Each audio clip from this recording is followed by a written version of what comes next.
June 1944. A remote volcanic island in the Pacific Ocean called Anatahan. 31 Japanese sailors wash ashore after their ships are torpedoed, desperate and starving. They find one woman living there, Kazuko Higa, whose husband has mysteriously vanished. For the first year, they survive together peacefully.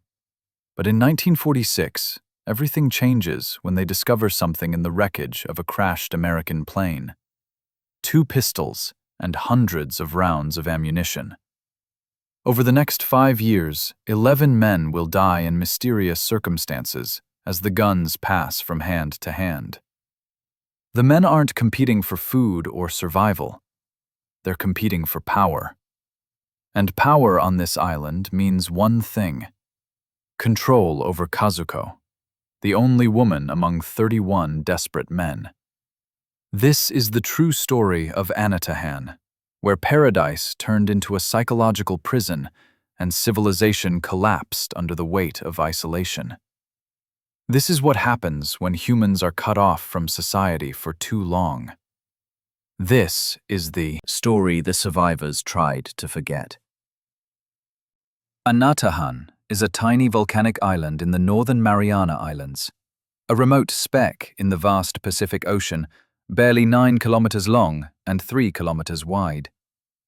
In 1944, it was one of the most isolated places on Earth. No regular shipping routes, no military installations, no connection to the outside world, except for occasional supply boats that came every few months. The island is dominated by a volcanic peak rising from its center, surrounded by dense tropical jungle that slopes down to rocky beaches pounded by Pacific waves. It looks like paradise in travel brochures, pristine, untouched, beautiful in the way only truly wild places can be. But paradise has a dark side when you're stuck there with no way to leave. Isolation that seems romantic for a weekend becomes oppressive over months and years. Beauty can't compensate for loneliness, for separation from everyone and everything you've known. Anatahan was about to demonstrate these truths in the most dramatic way possible, becoming a laboratory for studying human nature when normal social structures break down completely. Kazuko Higa arrived on Anatahan in early 1944 with her husband and another man named Kikusichiro Nakajima, who worked as supervisor for a small coconut plantation operation. They represented a Japanese commercial interest trying to extract value from these remote Pacific islands, harvesting coconuts, producing copra, shipping it back to Japan for processing into oil and other products. It was hard work in an isolated location, but it was employment, income, a livelihood for the 3 people who lived there, managing the palms and waiting for the supply ships. Then Kazuko's husband made a fateful decision. He took a small boat to visit his sister on a neighboring island, promising to return within a few days. He never came back. Perhaps the boat sank in a storm. Perhaps he was intercepted by American forces that increasingly controlled these waters as the Pacific War progressed. Perhaps he reached the other island but couldn't return because of military activity. Nobody knows. He simply vanished, leaving Kazuko stranded on Anatahan with only Nakajima for company, both of them now even more isolated than before. The Pacific War was intensifying throughout 1944. American forces were advancing across the ocean, capturing islands, pushing Japanese forces back toward the homeland. The waters around the Marianas became a combat zone where Japanese ships faced constant attacks from submarines and aircraft. Supply runs to outlying islands like Anatahan stopped completely. Kazuko and Nakajima were cut off, with no communication with the outside world, no idea what was happening in the war, no way to leave the island, even if they'd wanted to. June 12, 1944. 3 Japanese ships, military transports carrying soldiers and sailors, were attacked near Anatahan by American forces. The ships were hit, damaged, sinking. Men abandoned the vessels, jumping into the oil-slicked water, swimming desperately toward the only land they could see. Not all of them made it. Many drowned or died from injuries, but 31 men reached Anatahan's beaches, crawling ashore exhausted, traumatized, some injured, all shocked by what they'd just experienced. Kazuko and Nakajima heard the commotion and went to investigate. They found survivors scattered along the coast, some still in the water, some collapsed on sand, all desperate and disoriented. These men had nothing. They'd lost their ships, their equipment, their supplies. They had only the clothes they were wearing, and many had even lost those in the chaos of abandoning ship and swimming to shore. They were Japanese military personnel, now stranded on an island they'd never heard of, with no idea whether rescue would ever come. Kazuko and Nakajima made the humane decision. They helped. They brought the survivors to the plantation compound, shared the little food they had, showed them where fresh water could be found, explained what plants were edible, and which parts of the island were most productive for fishing and foraging. It was the decent thing to do, the only morally acceptable response to people in such desperate circumstances. But it meant that Kazuko was now the only woman on an island with 33 men, completely isolated from the rest of the world, with no departure possible. The survivors quickly organized themselves into something resembling their previous military structure. They assigned roles and responsibilities. Some men would focus on fishing, others on cultivating taro patches they discovered in the jungle, others on building better shelters and improving their living conditions. They maintained military discipline and hierarchy out of habit, and because it gave structure to their days, made them feel less like castaways and more like soldiers maintaining their posts, even in extreme circumstances. The island could, theoretically, support them indefinitely. Coconuts were abundant. The surrounding waters contained fish that could be caught with improvised equipment. Wild taro grew in the jungle and could be cultivated with effort. Birds could be hunted, or their eggs could be gathered. With hard work and cooperation, 33 people could survive on Anatahan for years, if necessary. It wouldn't be comfortable. Their diet would be limited and monotonous, their living conditions primitive. But survival was possible. Someone discovered how to ferment coconut sap into alcohol. The resulting drink, which they called Nipa wine, was crude and harsh, but effective at producing intoxication. It became an important part of their island life, a way to forget their circumstances temporarily, to cope with stress and boredom, to maintain some sense of normalcy through the ritual of drinking together in the evenings. They'd gather after the day's work, drink their coconut wine, tell stories, sing songs, try to maintain morale and camaraderie despite their desperate situation. The early months had an almost surreal quality, part survival adventure, part involuntary tropical vacation, part military operation waiting to resume. The men maintained watches, held regular meetings to make collective decisions, tried to preserve the social norms and behaviors they'd learned in civilization.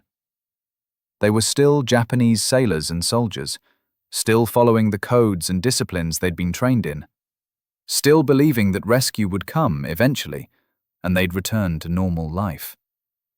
They didn't yet understand that they'd be on this island for years, that their isolation would slowly erode the social structures they'd brought with them. Kazuko occupied an ambiguous position from the start. She was the only woman among 33 men, a situation that violated every norm of proper Japanese society in the 1940s. But she also had knowledge and status that others lacked. She knew the island intimately, after months of living there. She understood which plants were safe to eat, where water could be found, how the plantation worked. She had information the survivors needed desperately. And she had Nakajima as a protector, someone who'd been on the island before the soldiers arrived, and who established himself as her partner in her husband's absence. The men treated her respectfully during those first months. They were grateful for her and Nakajima's help in getting established on the island. They were still following the social rules and moral codes they'd internalized growing up in Japan. They still believed they were temporary castaways who'd soon be rescued and returned to civilization. They didn't yet realize that they were about to spend years on Anatahan, that their civilized behaviors would gradually decay under pressure of isolation, scarcity, and desperation. But tensions existed beneath the surface cooperation, even during those early, peaceful days. The arithmetic was simple, brutal. 31 men, 1 woman. Some men looked at Kazuko with desire they tried to hide. Others felt protective toward her, seeing her as a symbol of the homes and families they'd left behind. Still others resented her presence, feeling that having a woman on the island created complications and jealousies that wouldn't exist in an all-male group. All of these feelings were suppressed initially, kept hidden because expressing them would violate social norms that still held power. But the feelings were there, growing stronger as months stretched into years with no rescue. Life settled into routines that felt almost normal if you didn't think too hard about the strangeness of the situation. Wake at dawn, work on assigned tasks throughout the day, eat simple meals of fish and taro, drink wine in the evenings, sleep, repeat. The sun rose and set, the seasons changed subtly in the tropics, and the outside world felt increasingly distant and unreal. They were becoming permanent. Residents of Anatahan, though most still refused to accept that psychologically, still clung to the belief that rescue was coming soon, that this was just temporary hardship they'd endure together. Kazuko watched the dynamics among the men with growing unease. She could sense the sexual tension, despite everyone's efforts to ignore it. She could feel eyes following her movements. She understood instinctively that her safety depended on maintaining delicate balances, being helpful but not too visible, friendly but not too familiar, grateful for protection but not so dependent that she became possessive property. She was navigating social complexities that had no good solutions, trying to survive in a situation that was inherently dangerous regardless of how carefully she behaved. The island itself was beautiful in ways that made their predicament even more psychologically difficult. If they'd been shipwrecked on a barren rock, their focus would have been purely on survival and escape. But Anatahan offered enough natural abundance to survive indefinitely, enough beauty to seduce people into forgetting how trapped they were. It was a comfortable prison, which made it harder to maintain the urgency about escaping or even about maintaining civilized behavior. They were slowly being lulled into accepting their situation, into letting their guard down, into forgetting the social rules that had always regulated human behavior in normal society. The stage was set for tragedy. Isolation from society, a group composition that was fundamentally unstable, enough resources to survive, but not enough to thrive, and time. Endless time with nothing changing, no rescue coming, no end in sight. Human nature was about to reveal itself in ways that would shock everyone involved, that would demonstrate just how thin the veneer of civilization really is, how quickly people can descend into patterns of behavior they would have found unthinkable in their previous lives. Paradise was already beginning its transformation into something much darker. The survivors just didn't know it yet. August 15, 1945. Across Japan, people gathered around radios to hear something unprecedented. Emperor Hirohito speaking directly to his subjects. His voice transmitted across the nation for the first time. Most Japanese had never heard their emperor's voice before. Emperors didn't address common people directly. That Hirohito was speaking at all signaled that something extraordinary was happening. His message, delivered in formal, classical Japanese that many listeners struggled to understand fully, was devastating. Japan had accepted the Potsdam Declaration. The war was over. Japan had surrendered unconditionally. The announcement sent shockwaves through Japanese society. Soldiers who'd been told they'd fight to the last man, citizens who'd been promised that Japan would never surrender, everyone suddenly had to absorb the unthinkable. They'd lost. The atomic bombs dropped on Hiroshima and Nagasaki had forced the emperor's hand. Everything Japanese forces had fought for, every sacrifice made during years of war, it had all ended in defeat and occupation.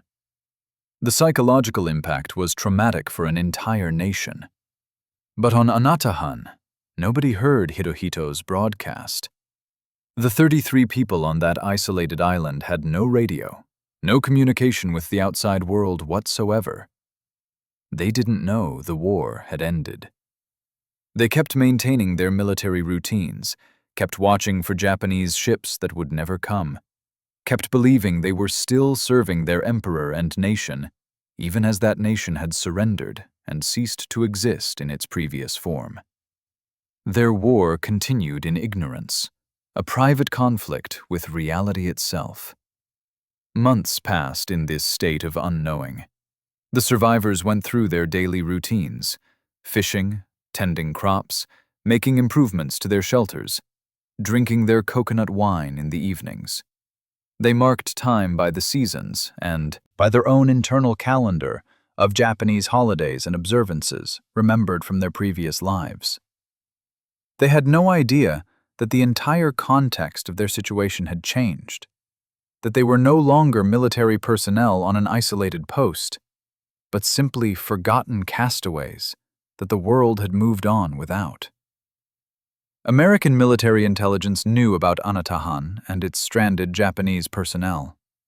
Reports from reconnaissance flights and from other liberated islands had identified it as a location where holdouts might be living, people who hadn't received word of the surrender.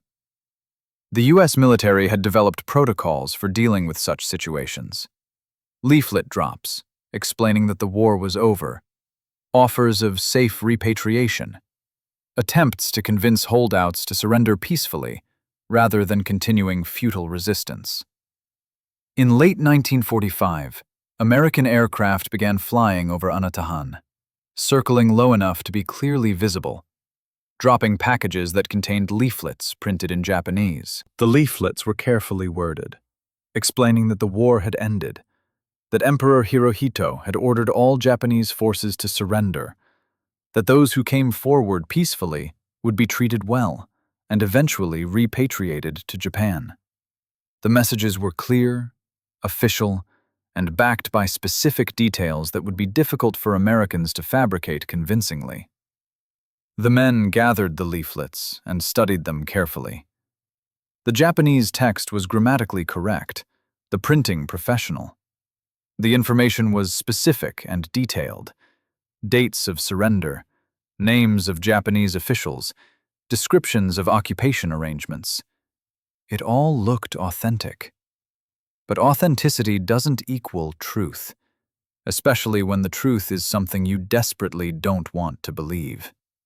The men faced a critical choice about what to trust: evidence before their eyes, or their own psychological resistance to accepting defeat. The debates went on for hours, with men arguing passionately from different perspectives. Those who thought the leaflets were genuine pointed to the quality of the Japanese language, the specific details, the multiple drops, that suggested sustained effort rather than one-time deception. Those who thought it was propaganda emphasized American cleverness, the possibility that Japanese prisoners might have been forced to help create convincing fakes, the strategic benefit America would gain from getting them to reveal their position and surrender. But beneath all the logical arguments was an emotional truth that nobody wanted to speak directly. Accepting the leaflets as genuine meant accepting that Japan had lost the war. It meant everything they'd fought for was meaningless. It meant their sacrifices and their comrades' deaths had been in vain. It meant the emperor they'd sworn absolute loyalty to had surrendered, had accepted occupation by foreign powers. The psychological burden of accepting this was crushing, almost unbearable. So they made the psychologically easier choice. They decided the leaflets were propaganda, clever American deception designed to trick them into surrendering. They burned the leaflets and returned to their routines, determined to continue their resistance in the only way available to them: by surviving, by not giving up, by maintaining loyalty to the emperor regardless of what lies their enemies told. This decision condemned them to years more isolation and set the stage for the tragedies that would follow. More leaflet drops came over subsequent months. More messages explaining that the war was over, providing additional details about the surrender and occupation, offering safe passage home for anyone who signaled willingness to leave the island. Each new drop was examined, debated, and ultimately rejected as more sophisticated propaganda. The men convinced themselves that multiple drops actually proved American desperation, that if the messages were true, there wouldn't be need for repetition. They were trapped in a psychological loop where any evidence of the war's end was reinterpreted as evidence that the war continued. The isolation was taking psychological tolls beyond the specific question of whether the war had ended. The initial cooperation and camaraderie among the survivors were fraying under the strain of prolonged confinement together. Small disagreements that would have been trivial in normal life became major disputes when people lived in constant proximity with no escape. Arguments erupted over work assignments, over who got better portions of limited food, over perceived slights and disrespects that in normal circumstances wouldn't have mattered. The alcohol didn't help these tensions. Coconut wine lowered inhibitions, allowed suppressed resentments to surface, enabled men to say things sober they'd keep hidden. Drunk men made accusations, nursed grievances, said things they couldn't take back the next day when sober. The evening drinking sessions that had initially promoted solidarity were increasingly becoming occasions for conflict, for harsh words, and occasionally for physical confrontations that had to be broken up by others. And always, underneath every other tension, was the fundamental problem: Kazuko. She remained the only woman on an island with 32 men, 33 including Nakajima, who'd positioned himself as her partner. The sexual tension that had been suppressible in the early months was becoming harder to ignore as time stretched on with no end in sight. Men who'd initially accepted Nakajima's partnership with Kazuko were beginning to question it. Why should he have exclusive access when everyone was equally stranded, equally deprived of normal life and relationships? Nakajima tried to maintain his authority through the legitimacy of having been on the island first, of being the supervisor, of having been Kazuko's protector from the beginning. But his authority was informal, based on others' willingness to accept it, rather than on any formal military rank or structural power. As time went on, and as other men's desperation increased, that acceptance was wearing thin. Nakajima could feel his position weakening, could sense that the social arrangement that had prevailed for nearly 2 years was becoming unstable. Kazuko was more acutely aware than anyone of the deteriorating situation. She could feel the attention on her intensifying, could sense that the polite distance most men had maintained initially was breaking down. Some men had stopped averting their eyes when she passed. Others made comments that weren't quite inappropriate, but carried undertones that made her uncomfortable. She tried to stay close to Nakajima, tried to minimize her visibility, tried to navigate an impossible situation that was slowly becoming more impossible. By early 1946, they'd been on the island for nearly 2 years. The initial hope of quick rescue had faded completely. This was their life now, indefinitely. Some men had adapted philosophically, accepting their fate, and finding contentment in simple routines. Others were increasingly bitter, resentful of their situation, frustrated by the lack of any change or progress. The psychological profiles were diverging, some becoming more peaceful, others becoming more volatile and unpredictable. The social structure they'd maintained since arrival was cracking under multiple pressures. The military discipline that had given order to their days was feeling increasingly arbitrary and meaningless when they weren't actually military anymore, just castaways. The deference to rank that had organized them initially made less sense when rank came from a military and empire that might not even exist anymore. The collective decision-making that had worked initially was breaking down as factions formed and hardened around different personalities and perspectives. Into this powder keg of frustration, resentment, and social breakdown, fate was about to introduce a catalyst that would transform their situation from difficult to catastrophic. The men were going to discover something that would change everything, that would provide means for settling disputes that had been simmering unresolvable for months. They were about to find weapons. And weapons would enable the worst of human nature to express itself without the normal social constraints that keep people civilized. The descent into chaos was about to accelerate dramatically. Early 1946. Some men were exploring a densely forested section of Anatahan they hadn't thoroughly searched previously, always looking for new food sources or useful materials, when they found aircraft wreckage, partially hidden by jungle growth. It was an American military plane that had crashed on the island at some point during the war, probably shot down and forced to attempt an emergency landing that had failed catastrophically. The discovery was exciting.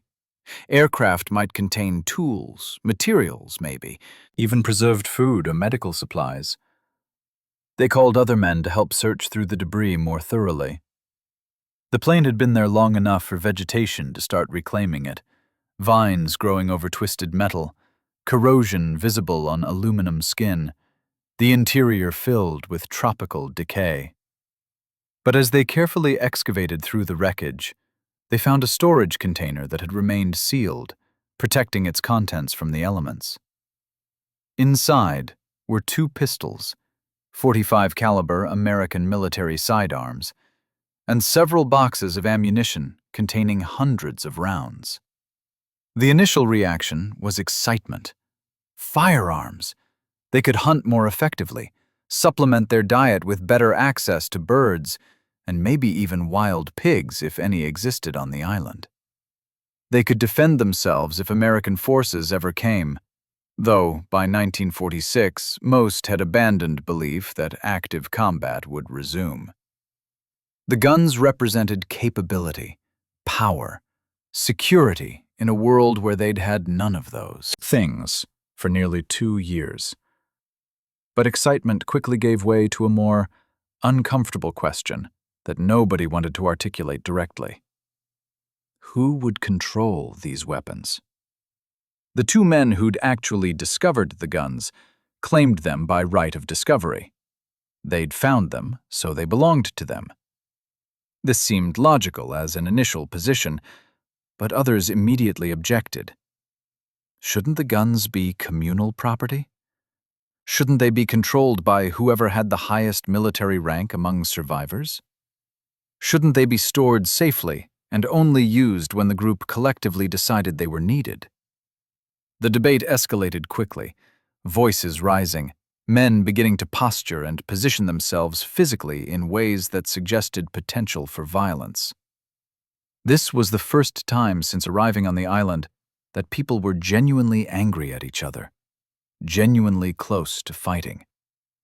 The guns hadn't been used yet, but were already creating conflict just by existing, just by being powerful enough to fundamentally alter social dynamics that had held reasonably stable for nearly 2 years. The 2 men who physically held the weapons had a decisive advantage: possession. They weren't pointing guns at anyone or making explicit threats, but the implication was clear. We have these, you don't, and that creates a new reality that all of you need to accept. Try to take them by force, and people will get hurt.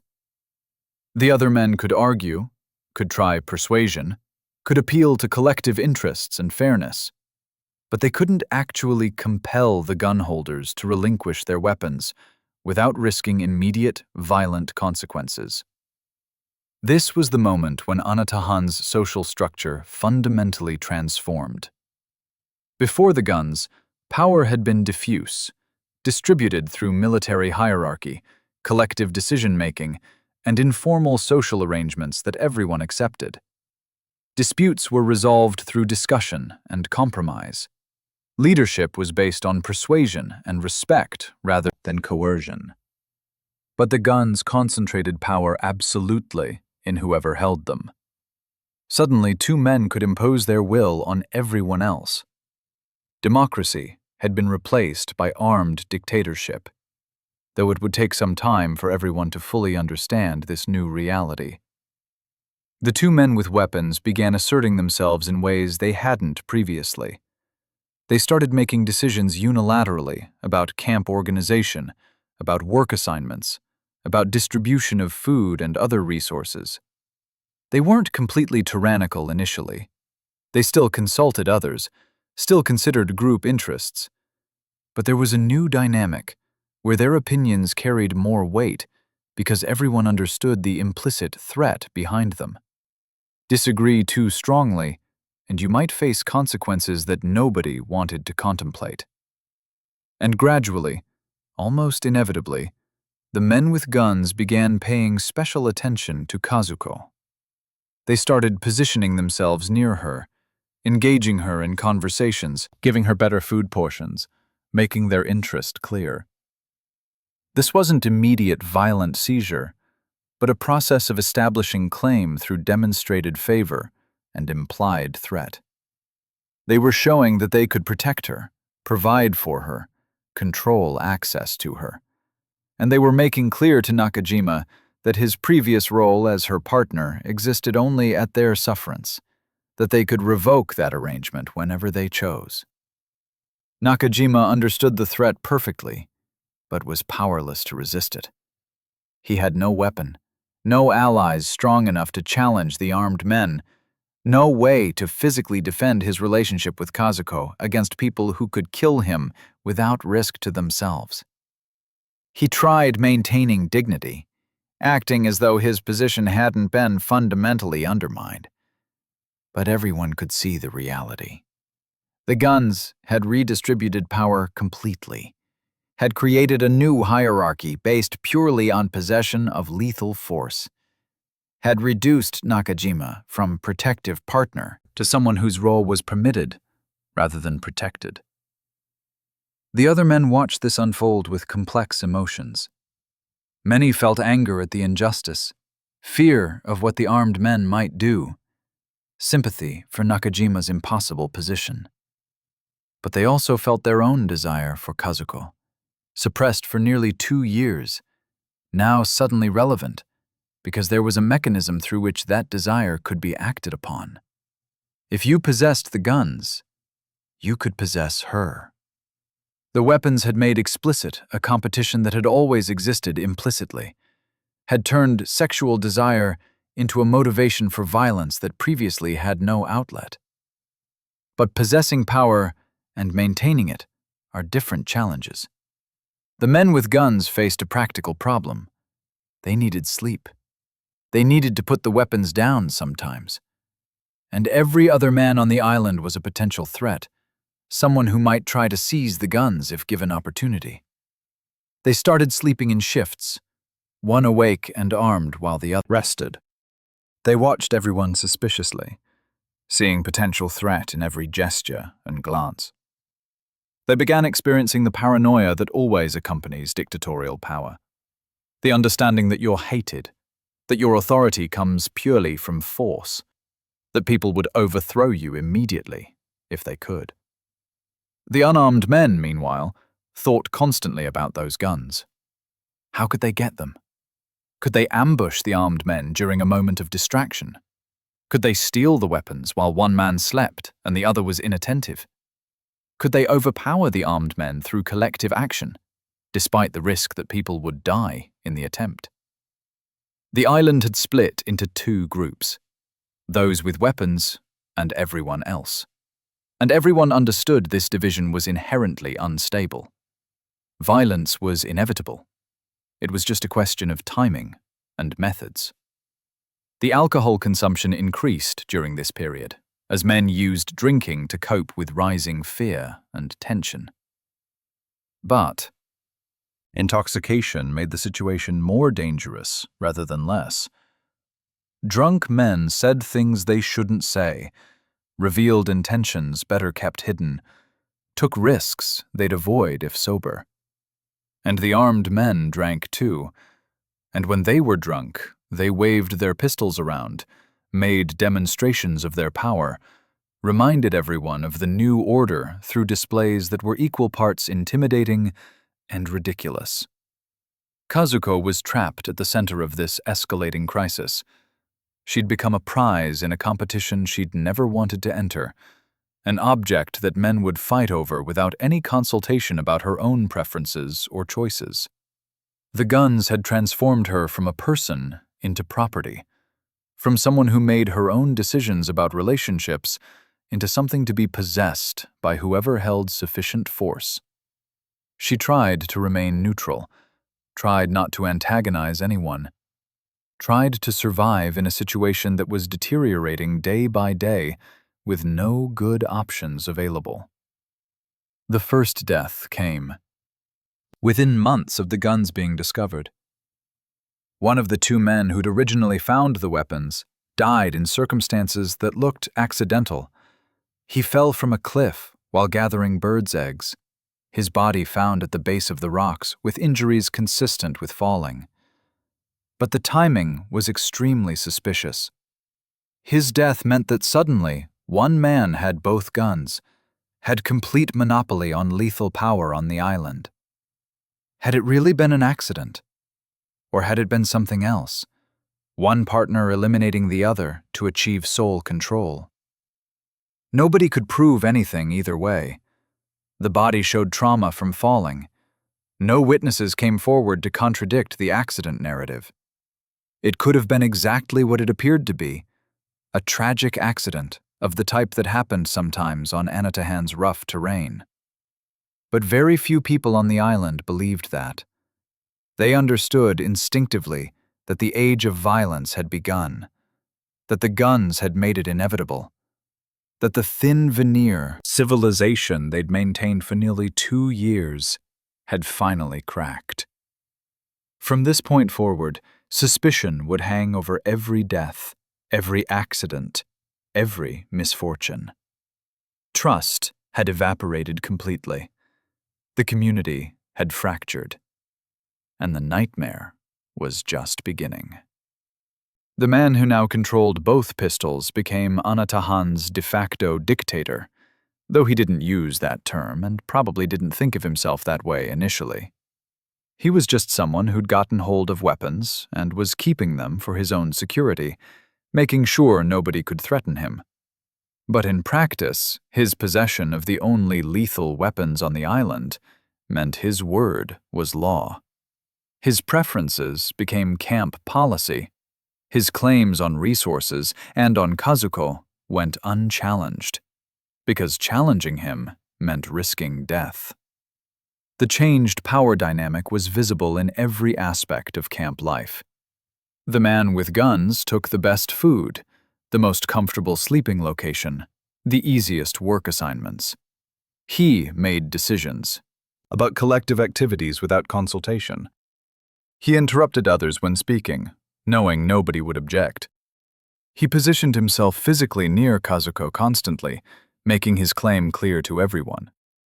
Nakajima, who'd been her partner, was pushed to the periphery, no longer relevant, except to the extent that the armed man allowed him to exist. For Kazuko, this transition was traumatic in ways that went beyond the obvious loss of autonomy. She'd lost her husband to disappearance, had adapted to partnership with Nakajima, had maintained some degree of agency over her own life. Now she was essentially property, transferred to a new owner without her consent, her preferences irrelevant to the transaction. She tried to make the best of an impossible situation, tried to stay safe, tried to hope that somehow this nightmare would end.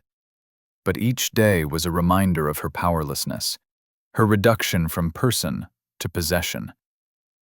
The other men watched all this with a mixture of fear, resentment, and calculation. They hated the new order, despised the man who'd established it through possession of weapons. But they also felt their own desire for the power those guns represented, their own hope that somehow they might seize the weapons and gain control themselves. They didn't object to the principle of armed dictatorship.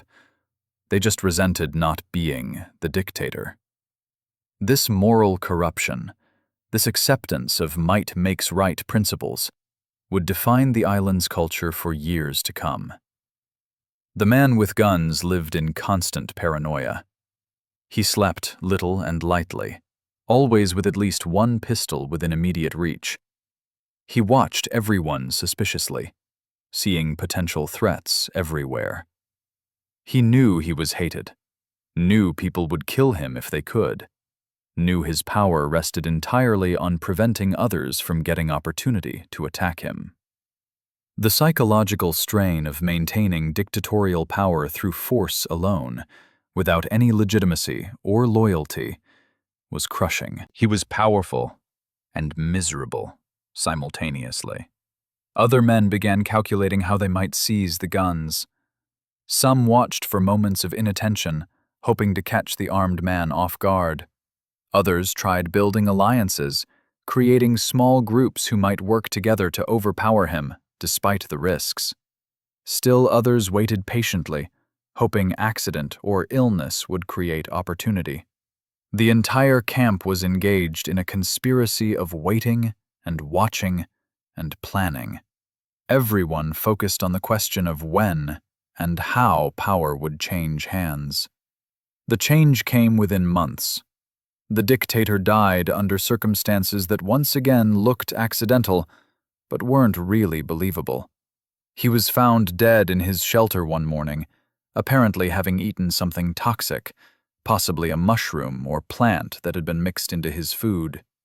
Poisoning was the official explanation, but everyone understood it was assassination, that someone had deliberately killed him to take the guns. And indeed, someone else now had both weapons. Someone else had become the new dictator. Someone else was making the same claims to absolute power. This pattern repeated itself over the following years. Each man who gained control of the guns would rule for a period ranging from weeks to months, before dying in suspicious circumstances. Falls from cliffs, drownings while fishing, mysterious illnesses, disappearances followed by body discoveries days later. Each death looked potentially accidental when examined individually, but collectively they revealed an obvious pattern. People were being systematically eliminated to transfer ownership of the weapons, to rotate who held dictatorial power through cycles of violence. By 1950, approximately 11 men had died through this process. The island's population had decreased from 33 to around 22 through attrition that was clearly not natural, not accidental, but the result of deliberate elimination of whoever currently held power. The survivors were traumatized by years of watching friends die, of living under constant threat, of knowing they might be next, either as targets for elimination or as suspects in plotting against whoever currently ruled. Nakajima was killed relatively early in this cycle. He'd been pushed aside when the guns first appeared, had lost his relationship with Kazuko, had been reduced to irrelevance. But he'd once had status and authority, and apparently that historical position made him seem threatening to whoever held power at the moment. He went fishing one day and didn't return. His body washed ashore days later. Drowning was the official cause. Nobody believed it was accidental. Kazuko grieved for him genuinely. Whatever the circumstances of their partnership, he'd been kind to her, had protected her when he could. Now he was gone, eliminated because someone had decided he was too dangerous to live. For Kazuko, these years were an extended nightmare. She was passed from one gun holder to the next, like property being transferred between owners. Each transition was marked by violence. The previous owner dying, the new owner immediately claiming her as part of his seizure of power. She had no say in these transitions, no ability to refuse or negotiate. She existed in a state of constant fear and exhaustion, surviving but not living, enduring but not hoping, waiting for a nightmare to end that showed no signs of ending. The psychological toll on all survivors was severe. Men who'd been civilized Japanese sailors and soldiers had been transformed into something barely recognizable. Paranoid, violent, suspicious of everyone, reduced to pure survival instincts with no higher purpose or meaning. They still maintained some routines from their previous lives. They still spoke Japanese, still observed some holidays, still followed certain customs. But the core of their humanity had been eroded by years of isolation, violence, and moral corruption. The alcohol consumption remained heavy throughout this period, with men drinking to forget, to cope, to numb themselves against awareness of what they'd become. But drinking also made the violence worse. Drunk men took risks they'd avoid sober. Drunk men revealed intentions better kept hidden. Drunk men acted on impulses that sobriety would have suppressed. The coconut wine that had initially been a way to maintain morale had become a catalyst for the very behaviors destroying them. Some men tried occasionally to break the cycle, to suggest alternatives to the endless, violent rotation of power. Maybe the guns should be thrown into the ocean, eliminating the source of conflict. Maybe they should establish rules for collective ownership. Maybe they should draw lots to determine who held the weapons on rotating basis. These suggestions were always rejected, usually by whoever currently held the guns, who had no incentive to give up power voluntarily, and sometimes by other men who still hoped to seize power themselves and didn't want the weapons eliminated before they got their chance. By 1950, the survivors had reached a kind of exhausted stalemate. The violence continued, but with less frequency, as the population decreased and as everyone grew older and more weary. The competition for Kazuko remained the primary driver of conflict, but even that had taken on a ritualized quality. Whoever held the guns claimed her. Everyone else resented it, but didn't immediately challenge it. Eventually someone would die, and the cycle would repeat. It was horrible, but predictable. Tragic, but stable in its own dysfunctional way. Then something changed that would disrupt even this terrible equilibrium. Some men began thinking differently about their situation, analyzing it more rationally, trying to identify root causes rather than just accepting the status quo. And in their analysis, they reached a conclusion that was as logical as it was monstrous. Kazuko herself was the problem, the source of conflict that drove the violence. If she were removed from the equation, the competition would end, the killing would stop. The island could return to peace. The reasoning was cold and brutal, but to men who'd spent years watching friends die, who'd themselves participated in or witnessed multiple acts of violence, who'd lost most of their moral compass, this conclusion seemed not just logical, but necessary. The darkest chapter of Anadahan's story was about to begin. By 1950, some survivors had concluded that the only way to stop the cycle of violence was to eliminate its perceived cause. In their reasoning, distorted by years of isolation and moral corruption, Kazuko wasn't a victim, but the source of the problem. Men fought over her, killed each other to possess her, died because of the competition she created merely by existing. Therefore, removing her would solve everything. The fighting would end. The island could have peace. The survivors could finally just focus on waiting for rescue, without the sexual competition that had driven so much death.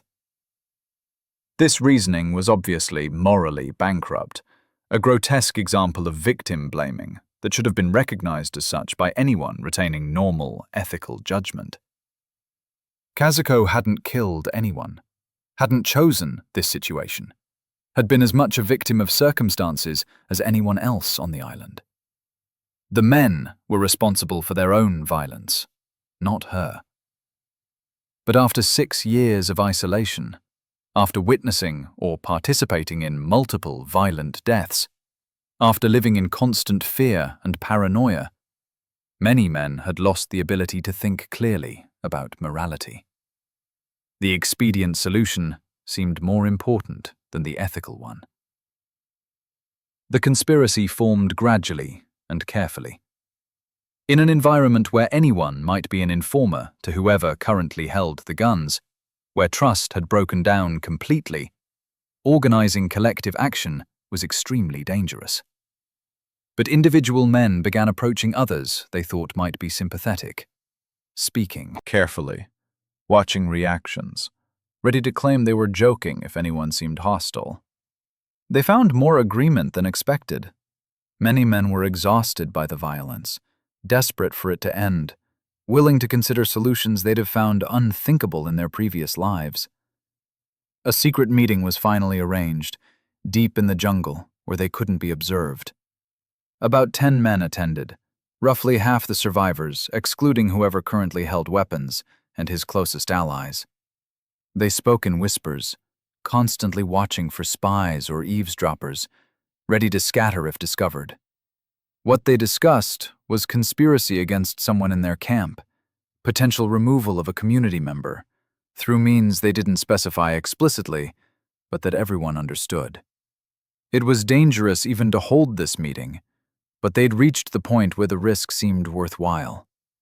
The arguments in favor of their plan were coldly pragmatic.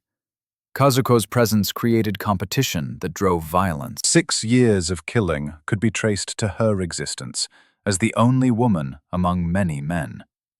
Remove her, and the fundamental source of conflict would be eliminated. The men could return to cooperation, could focus on survival and eventual rescue, rather than on endless power struggles. The logic was brutal, but seemed clear to men who'd lost their moral bearings after years in this isolated hell. Some attendees objected strongly. Kazuko was innocent, hadn't done anything to deserve such treatment, was a victim, not a perpetrator.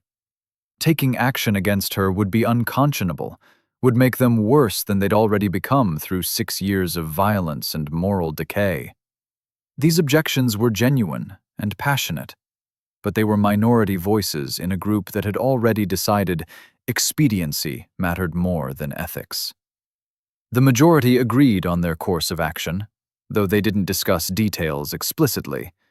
They would make Kazuko disappear in a way that looked accidental, wouldn't implicate anyone specifically, that would simply result in her absence from the island, one way or another. They set a timeline, 3 days to prepare, to coordinate, to ensure whoever held the guns wouldn't interfere. The conspiracy was established, the decision made, the countdown begun. But one man couldn't accept this. He'd attended the meeting, had heard all the arguments, but his conscience revolted against the plan, even as he understood the desperation driving it. He knew that opposing the conspiracy openly would likely get him killed. The other conspirators would view him as a threat who might expose them.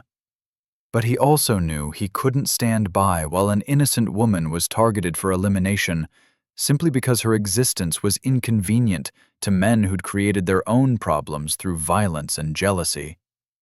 He found Kazuko alone, gathering coconuts in an area away from the main camp.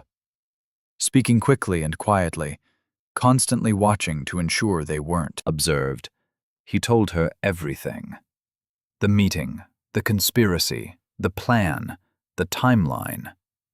He didn't try to justify or explain the logic, just delivered the essential facts she needed for survival. She needed to run, to hide, to get away from the camp and stay hidden until what, he wasn't sure. But she needed to disappear immediately, or she'd be dead within days. Kazuko's reaction was shock and terror. 6 years of survival on this island, 6 years of being passed between men who treated her as property, 6 years of witnessing violence and living in fear. She'd still believed she'd eventually survive, that rescue would come, that she'd get through this nightmare alive. Now she learned that the men she'd lived with for years, men she'd helped during the early cooperative days, had decided to eliminate her. The betrayal, combined with the immediate mortal threat, was overwhelming.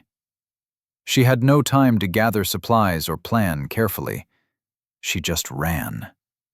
She left the coconut grove, plunged into the dense jungle, heading upward toward the volcanic highlands, where the terrain was roughest and where men rarely went. The jungle was brutal. Steep slopes, thick vegetation, sharp volcanic rock that cut exposed skin, no trails or easy paths. It was dangerous terrain for anyone, nearly impossible for someone who'd been living on minimal food for years and was already exhausted. But staying meant certain death. So she climbed, pushed through vegetation, ignored pain and exhaustion, driven by pure survival instinct and terror. The men discovered her absence that evening when she didn't appear for the evening meal. They searched the immediate camp area, but found nothing. The conspirators understood immediately what must have happened. Someone had warned her. She'd fled. Some wanted to organize search parties immediately, to hunt her down before she could get too far or establish a hiding place. Others argued against it. The highland jungle was extremely dangerous, and if she'd run there in panic, she'd probably die on her own from exposure, dehydration, or accidents. Why risk men's lives searching when nature would do their work? This rationalization served both practical and psychological purposes. Actually hunting Kazuko down would require confronting directly what they were doing, would force them to acknowledge their own monstrosity. But if she simply disappeared into the jungle and died from natural causes, they could tell themselves it wasn't really their fault, that she'd made a choice to run, rather than being forced out, that her death was consequence of her own decision, rather than theirs. The self-deception was transparent, but psychologically necessary for whatever shreds of self-respect remained. Days passed with no sign of Kazuko. She was alive somewhere on the island, surviving in the jungle through means nobody in the camp could imagine. Some men grew anxious about this. What if she survived indefinitely? What if their plan had failed and they'd just driven her away, rather than eliminating her? The uncertainty created new tensions, new arguments about whether they should actively search for her or just wait for confirmation of her death. Kazuko was experiencing an ordeal that tested the absolute limits of human endurance. She had no supplies, no tools, nothing but the clothes she was wearing when she fled. She found water by following drainage patterns in volcanic rock, by catching rain in cupped hands, by licking moisture from leaves in early morning. She ate whatever seemed edible, roots, wild plants she hoped weren't toxic, coconuts when she could find and crack them, occasional bird eggs. It was barely enough to survive on, leaving her constantly hungry and gradually weakening. The nights were psychological torture. She couldn't make fire. Smoke would reveal her location. She huddled in darkness, listening to every sound, terrified that men were hunting her, that they'd find her and finish what they'd set planned. She was alone, completely alone, possibly the most isolated human being on Earth, hiding on a remote island in impenetrable jungle from men who wanted her gone. The psychological toll was nearly as devastating as the physical hardship. She survived like this for 33 days. 33 days of terror and near starvation, of running and hiding, of existing in a state of constant fear with no end in sight. She was reaching the point where death from exposure and starvation seemed inevitable. Her escape had only delayed her death, not prevented it. She was dying slowly in the jungle, and she knew it. And then, on day 33, something appeared on the horizon that would change everything. She saw a ship, an American naval vessel cruising along Anatahan's coast. After giving up hope, after accepting that she'd probably die alone in the wilderness, salvation appeared. But salvation was only possible if she could reach that ship, if she could make them see her, if she could get to the beach before the vessel moved on. She made her decision instantly and ran for the shore. Kazuko emerged from the jungle onto the beach, waving her arms frantically, screaming for help in Japanese, despite knowing the Americans probably couldn't understand her words. She'd torn fabric from her tattered clothes to create a makeshift flag that she waved desperately. After 33 days in the jungle, she was emaciated, covered in cuts and infections, barely recognizable as the woman who'd fled into the wilderness a month earlier. But she was alive, and rescue was finally within reach if she could just make them see her. The American sailors aboard the naval vessel spotted her immediately.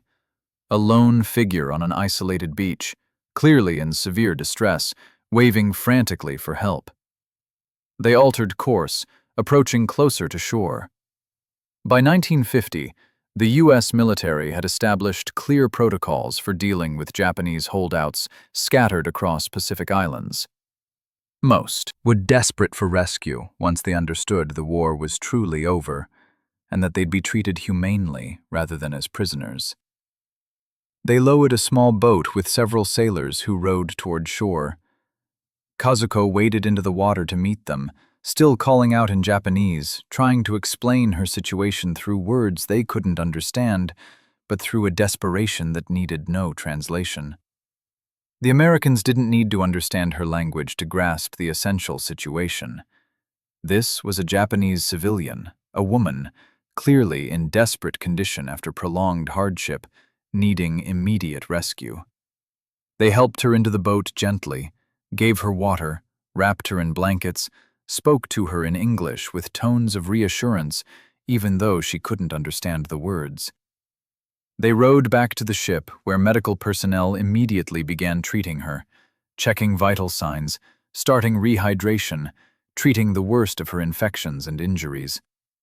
She was malnourished and traumatized, but fundamentally healthy enough to recover with proper care. She'd survived against incredible odds.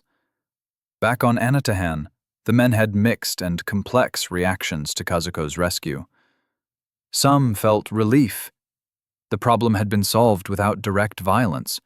She was gone. The source of competition had been eliminated. Others felt guilt, suddenly confronting what they'd been planning to do, recognizing their own moral corruption in their relief that someone else had removed the problem before they had to act directly. A few felt regret that she'd escaped, that the plan had failed, that her presence on the island was ended, but their consciences weren't relieved because she'd been rescued rather than eliminated. More practically, her rescue created a crisis about whether they should surrender too. If Kazuko reached American authorities, she'd tell them about the men on Anatahan. The Americans would know the survivors were there, would likely make more vigorous efforts to extract them, or at least to communicate that the war was over. Some men saw this as an opportunity.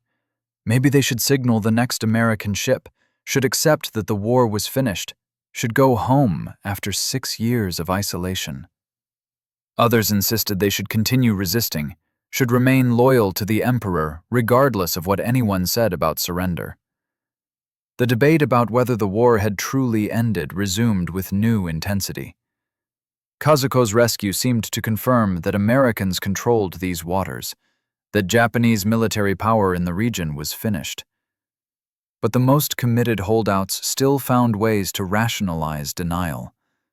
Maybe Kazuko had been captured rather than rescued. Maybe the Americans had just gotten lucky finding her. Maybe this proved nothing about whether Japan had actually surrendered.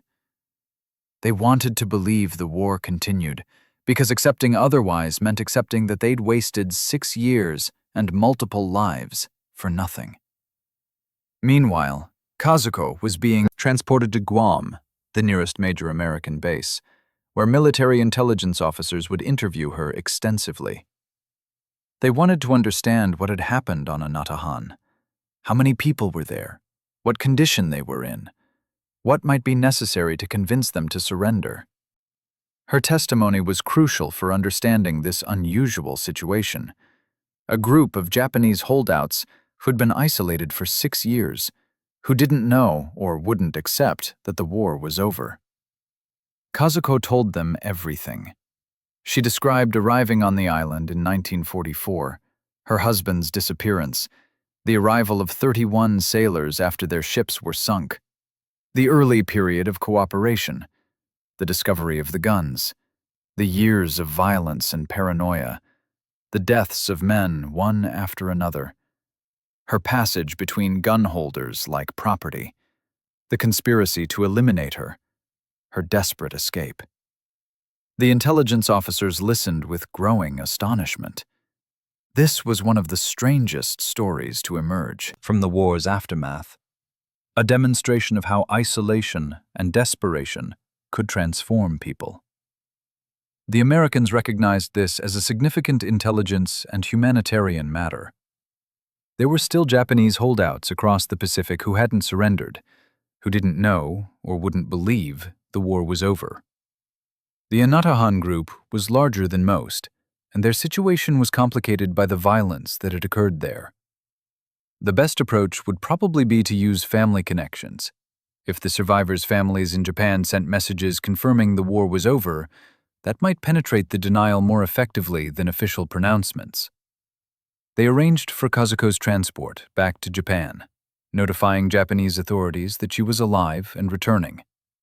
She'd been presumed dead for 6 years. Her family had grieved, had performed funeral ceremonies, had tried to move on, believing she was gone forever. Her return would be shocking and joyful, but also complicated. She'd have to reintegrate into a Japan transformed by defeat and occupation, a society she barely recognized after 6 years of isolation. Back on Anatahan, 1 more full year would pass before the survivors finally accepted reality and agreed to be evacuated. During that year, with Kazuko gone, the violence decreased significantly. The guns still existed, still conferred power, but without the competition for a woman driving conflict, the desperation that had motivated so much death faded. Men could fight over power for its own sake, but fewer were willing to kill or risk death when the prize was just authority on an island they all hoped to leave eventually. The turning point came when American planes dropped not generic leaflets, but personal letters. They'd contacted families in Japan, had obtained messages from mothers, wives, siblings, people who'd thought their men were dead, who were overjoyed to learn they might be alive, who wrote pleading for them to come home. These personal messages from known relatives, with details that only family members would know, finally penetrated the denial that official pronouncements hadn't broken through.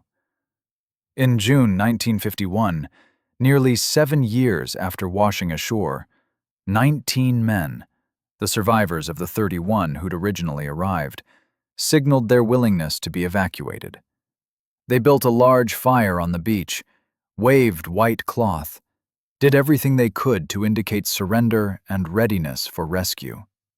An American ship approached cautiously, picked them up, began the process of repatriating them to Japan. Their long ordeal was finally ending. The survivors reached Japan to find a country utterly transformed from what they'd left. Japan had been defeated, occupied, rebuilt along democratic lines. The emperor had renounced his divinity. Women had the vote. The entire society had been restructured. They were returning to a world they didn't recognize, having lost 7 years to isolation on an island where they'd watched friends die and participated in or witnessed horrific violence. The psychological adjustment required was enormous.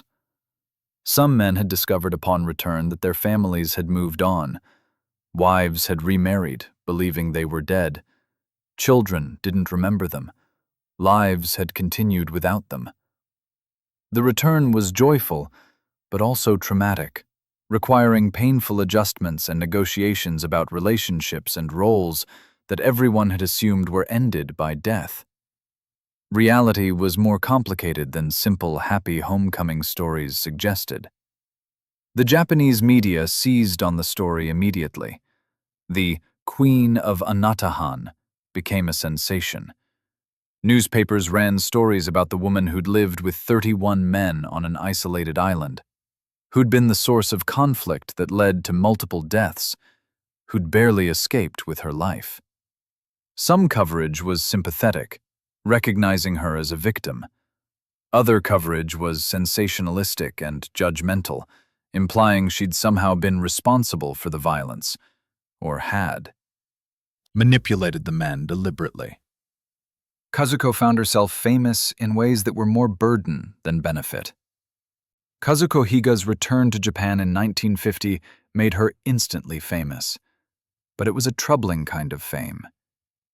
The media seized on her story with mixture of fascination and moral judgment, portraying her simultaneously as a victim of extraordinary circumstances and as a woman whose presence had somehow caused men to behave badly.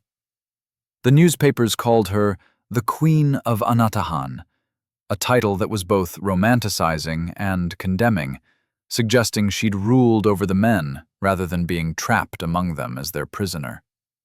The coverage reflected broader Japanese social attitudes about women and sexuality in the conservative post-war period.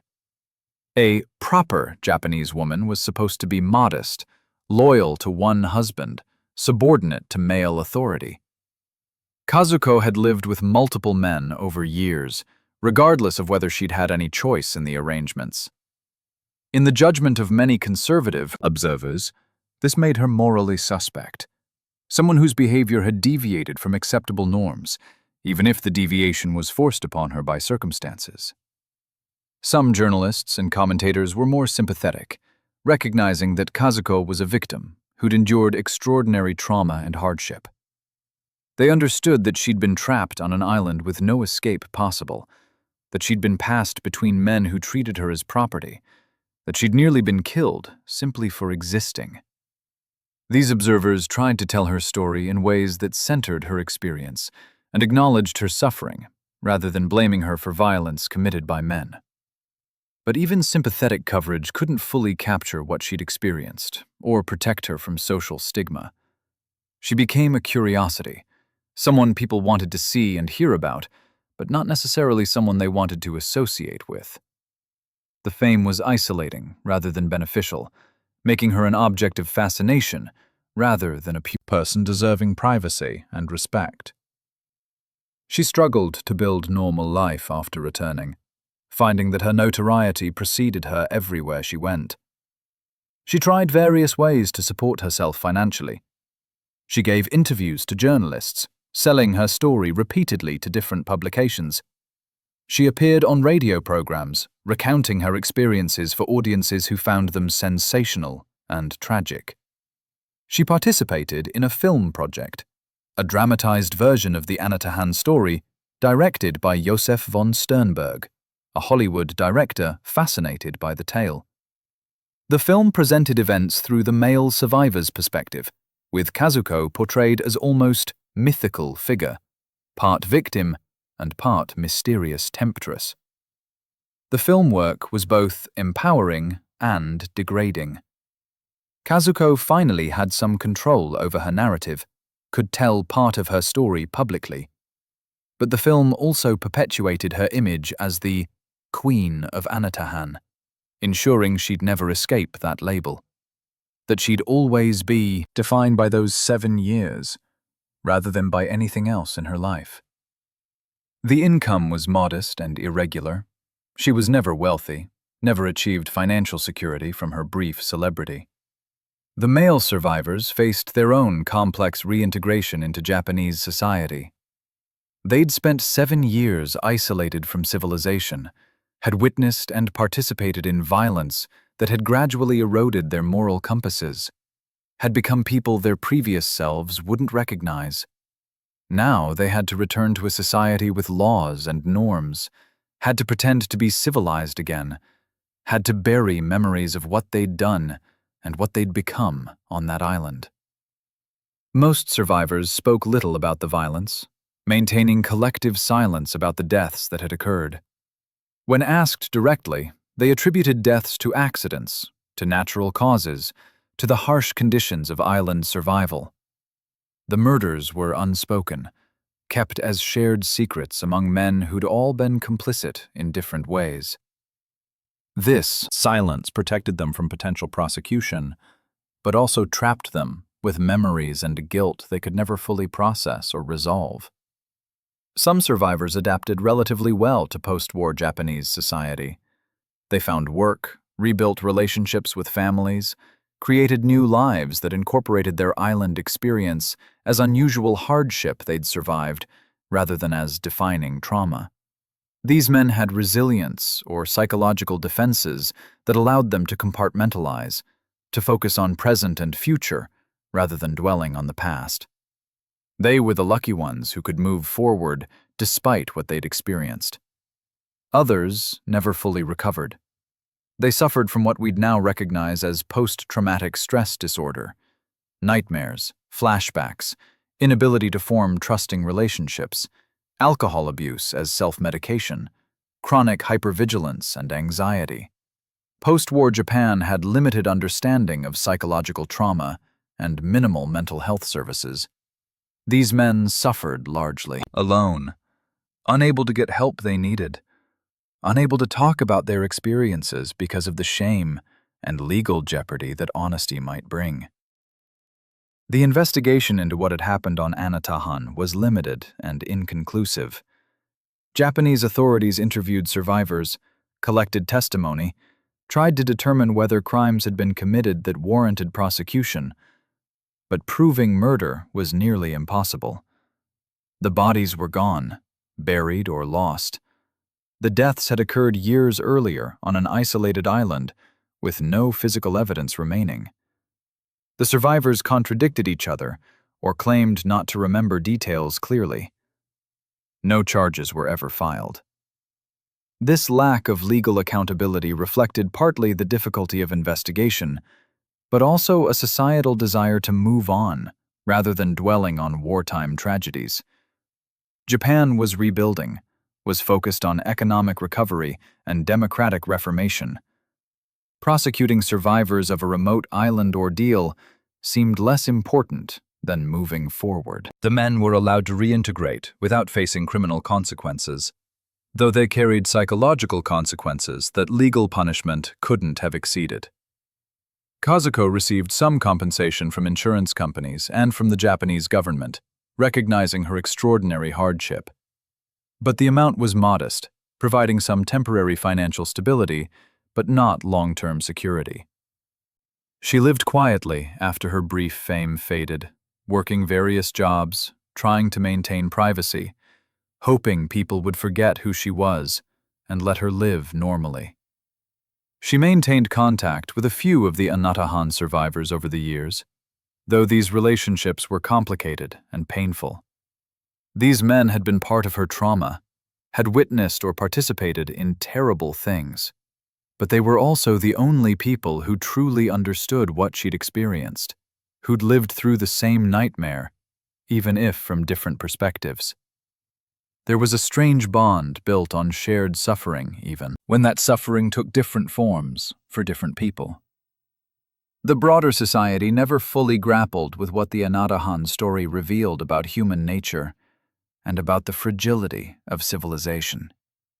It was treated as an anomaly, an unusual situation that didn't require deeper reflection on how easily normal people can descend into violence when removed from social structures and subjected to extreme pressures. The story was sensationalized, but not seriously analyzed as commentary on human psychology and social organization. Kazuko died in 1974 at age 51, relatively young, but aged beyond her years by the hardships she'd endured. The cause of death wasn't well documented in public records. She'd been living in relative poverty and obscurity, no longer interesting to media that had once been fascinated by her story. Her death received minimal coverage, just brief mentions noting that the Queen of Anatahan had passed away, that one of the strange stories from the war's aftermath had finally concluded. Her legacy is complicated. She was a victim of circumstances beyond her control, who survived through courage and endurance. She was also someone who got blamed for violence committed by men, whose suffering was minimized, and whose story was sensationalized, rather than treated with the gravity it deserved. She deserves to be remembered not as the Queen of Anatahan, but as Kazuko Higa, a woman who endured unimaginable hardship with dignity, and who survived when many wouldn't have. The male survivors mostly outlived her, living into the 1980s and 1990s. Most maintained their silence about the island's violence until their deaths. A few gave interviews late in life, admitting that things had happened on Anatahan that they weren't proud of, that isolation and desperation had brought out the worst in human nature. But even these confessions were vague, avoiding specific details about who had done what to whom.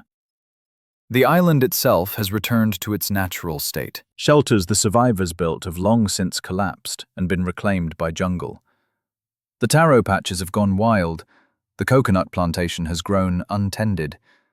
Little physical evidence remains that 33 people once lived there for 7 years, that 11 men died there, that one woman nearly died there, fleeing men who'd decided she was the source of their problems. Nature has erased the traces of human tragedy. The Anatahan story offers profound and disturbing insights into human nature when normal social structures break down. It's not just a historical curiosity or an exotic tale from a remote island. It's a case study in psychology, sociology, and ethics that reveals truths about humanity that we'd prefer not to acknowledge. Understanding what happened on Anatahan requires examining not just the specific events, but what those events teach us about the human condition. The first, and perhaps most fundamental lesson, is about the fragility of civilization. The 31 men who washed ashore in 1944 were civilized Japanese sailors and soldiers. They'd been raised in a society with laws, customs, moral codes, and social structures that regulated behavior and maintained order. They weren't criminals or violent people by nature. They were ordinary men, thrust into extraordinary circumstances. Yet within 2 years, after discovering weapons, they'd descended into cycles of violence that would have been unthinkable in their previous lives. This transformation happened not because they were inherently bad people, but because the social structures that normally prevent violence had been removed. There were no police to enforce laws, no courts to adjudicate disputes, no community elders to mediate conflicts, no families watching and judging behavior. There was only isolation, scarcity of what men desired, and weapons that made violence an effective means of getting what you wanted. The veneer of civilization, it turned out, was far thinner than anyone had imagined. The second lesson concerns competition for scarce resources and how that competition escalates. Kazuko wasn't actually scarce in any meaningful sense. She was one person, not a resource that could be divided or shared. But the men treated her as a scarce resource they were competing to possess exclusively. This competition might have remained non-violent if weapons hadn't been introduced, if social norms had remained stronger, if there'd been any authority structure to regulate behavior. But given weapons and no regulation, competition became violent almost immediately. This pattern has parallels throughout human history. Whenever groups compete for resources they perceive as scarce and valuable, whenever that competition occurs outside regulating social structures, violence becomes likely. The Anatahan men were fighting over a woman, but the underlying dynamics are the same as conflicts over water, land, oil, or any other valued resource. Competition without regulation tends toward violence, and violence tends to escalate once it begins, because each act creates motives for retaliation and revenge. The third lesson is about power and how it corrupts. Each man who gained control of the guns became, in effect, a dictator with absolute power over the island's small society. And each dictator became corrupted by that power, using it to take what he wanted, to dominate others, to satisfy his desires without regard for others' interests. Lord Acton's famous observation that power tends to corrupt, and absolute power corrupts absolutely, was demonstrated in microcosm on Anatahan. But the corruption wasn't just about abuse of power. It was also about the paranoia that accompanies power gained and maintained through force. Each armed man lived in constant fear of being overthrown, watched everyone suspiciously, saw threats everywhere. The power that should have brought security instead brought anxiety and isolation. This demonstrates that power without legitimacy, without consent of the governed, creates its own problems even for those who hold it. Dictatorship is psychologically costly even for dictators. The fourth lesson concerns victim blaming and how people rationalize mistreating the vulnerable. The men who conspired to eliminate Kazuko convinced themselves that she was the problem, that removing her would solve their conflicts. This reasoning was obviously backward. She hadn't created the competition over her, hadn't forced men to fight each other, hadn't done anything except exist. But blaming her was psychologically easier than accepting responsibility for their own violence. This pattern recurs throughout human history. People who are victimized often get blamed for their victimization. Women who are assaulted are blamed for their clothing or behavior. Minorities who face discrimination are blamed for not assimilating enough. The poor are blamed for their poverty. Victim blaming serves psychological functions for perpetrators. It absolves them of responsibility, makes mistreatment seem justified, allows them to maintain self-image as decent people despite their actions. The Anatahan conspirators were following this ancient, shameful pattern. The fifth lesson is about the psychology of isolation and its effects on mental health and moral judgment. The men on Anatahan were cut off from normal society for 7 years, with no communication with the outside world, no reinforcement of the social norms and values they'd been raised with. Over time, their isolation eroded their moral compasses.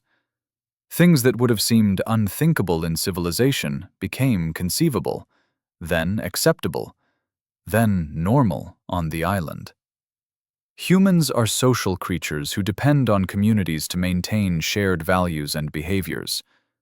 When isolated from community, when removed from the constant social feedback that shapes behavior, people can drift toward extremes they'd never reach in normal social contexts. The Anatahan men weren't unique in this. Solitary confinement drives people insane. Isolated communities develop strange norms. People who live alone for extended periods often develop eccentric or dysfunctional behaviors. Humans need social connection, not just for happiness, but for maintaining psychological and moral health. The sixth lesson concerns the role of alcohol in reducing inhibitions and enabling violence. The coconut wine the men produced wasn't the cause of their violence. Sober men also committed acts they wouldn't have attempted drunk. But the alcohol lowered inhibitions, allowed suppressed resentments to surface, enabled men to take risks and say things they'd avoid if clear-headed. Societies regulate alcohol consumption not just for health reasons, but because intoxication can catalyze violence, particularly in already tense situations. The role of alcohol in domestic violence, in assaults, in accidents, is well documented. Anatahan provided another data point. Isolated men with access to alcohol and weapons, with unresolved conflicts and no authorities to restrain them, produced predictable results.